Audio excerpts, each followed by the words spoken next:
to Jenny's New Classical World. I am Jenny.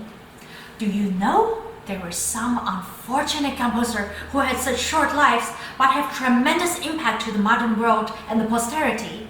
Wolfgang Amadeus Mozart passed away at age 35. Frédéric Chopin passed away at age 39. Robert Schumann at age 46. Felix Mendelssohn at age 38. His sister Fanny Hensel tragically passed away in the same year in 1847 at age 41. There is especially one composer. His life is shorter than any of the mentioned composers, having lived only 31 years of life. He is greatly admired in the 19th century by Robert Schumann, Felix Mendelssohn, Franz Liszt, Johannes Brahms, and other contemporary composers who have championed and discovered his works. Also, he made seminal contributions in the areas of piano music, chamber music, orchestral music, and especially the German Lied, numbered more than 600 songs. He is the King of Lied, born in Vienna, Franz Schubert. The Trout is one of Schubert's most popular songs. His friend Hüttenbrenner said that when they were hanging out at the inn Zur Schwarzen Katze, Schubert had emptied several bottles of Hungarian red wine and have composed this wonderfully lovely song, The Trout. The poetic words of this song is written by Christian Friedrich Daniel Schubert. And the story goes, one day the trout is swimming joyfully in the brook.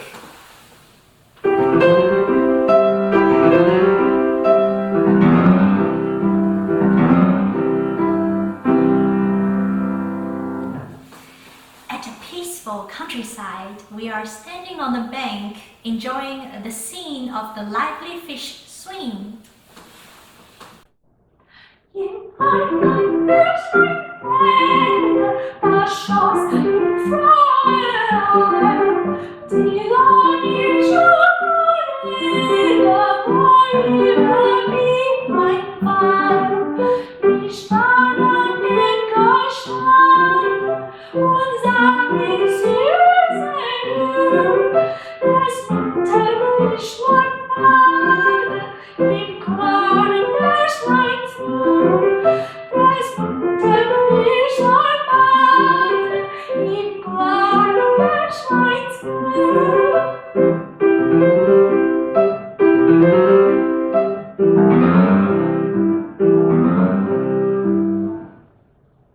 But then we see a fisherman with his rod watching cold-bloodedly at the fish.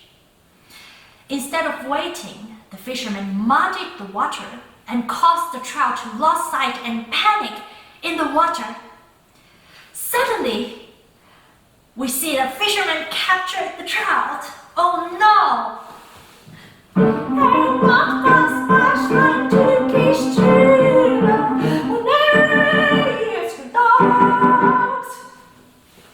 So this story implies a moral, advising young girls to be careful and to recognize danger and to flee from it, and to be absolutely cautious at all times, or else pay dearly like the trout. Schubert uses his innate ability to create beautiful songs in his piano music. Among them, perhaps the most remarkable quality is the intimacy and the incomparable sense of melody in his impromptus. One of his impromptus, Opus 142 No. 4, was completed 1 year before his untimely death. He was suffering from poor health and had severe headaches and frequent suffusion of blood to the head. But despite these challenges, his music is full of life. These impromptus displays playful rhythm. One of such is this prevalent motif, ta-ta-ta-ta, ta-ta-ta-ta. And the style is that of a Hungarian gypsy dance that characterized by offbeat and strong, unpredictable accents. For instance, in a regular 3/8 meter, the musical pattern is strong, weak, weak, strong, weak, weak. But in this impromptu under Schubert's hand, this same material is being treated with offbeat accents. Strong weak, strong weak, strong weak. This, in a musical term, is called the hemiola. There are also other improvisatory brilliant passages in music that imitates the sound of the Hungarian instrument cimbalom.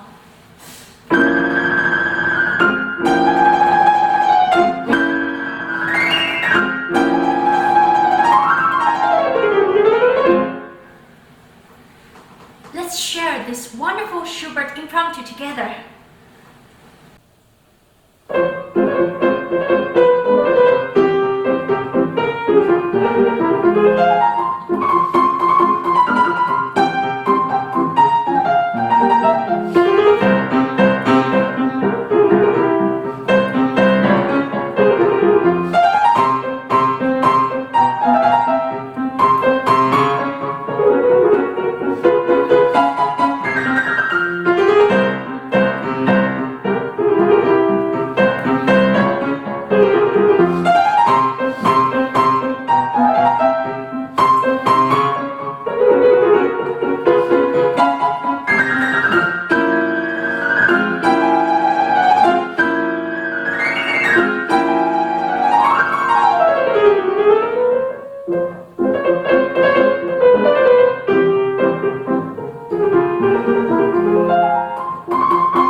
One of the greatest chamber music literature is Schubert's sonata for arpeggione and piano.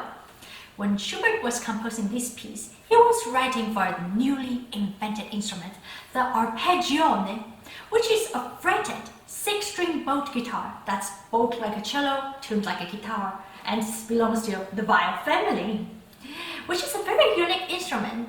And Schubert dedicated this to his friend, Vincent Schuster, who is a virtuoso and champione of the arpeggione.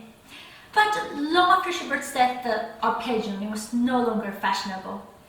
But it's more played popularly by cello, viola, and the flute.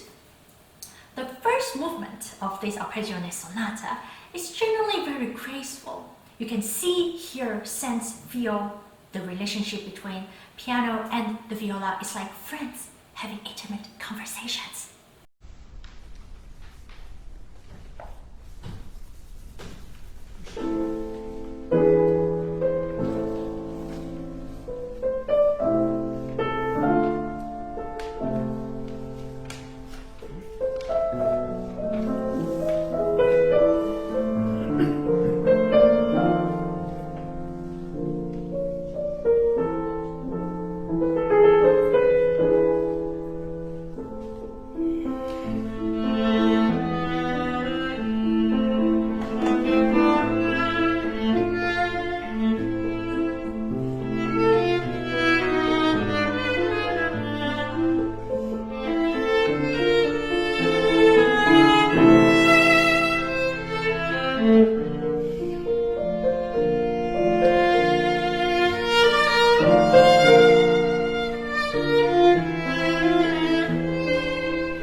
Schubert left behind the world with many great achievements, producing more than 1,000 works in merely 31 years of life.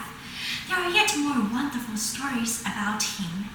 In the next episode, we will continue to find out. Coming soon, Schubert Part 2.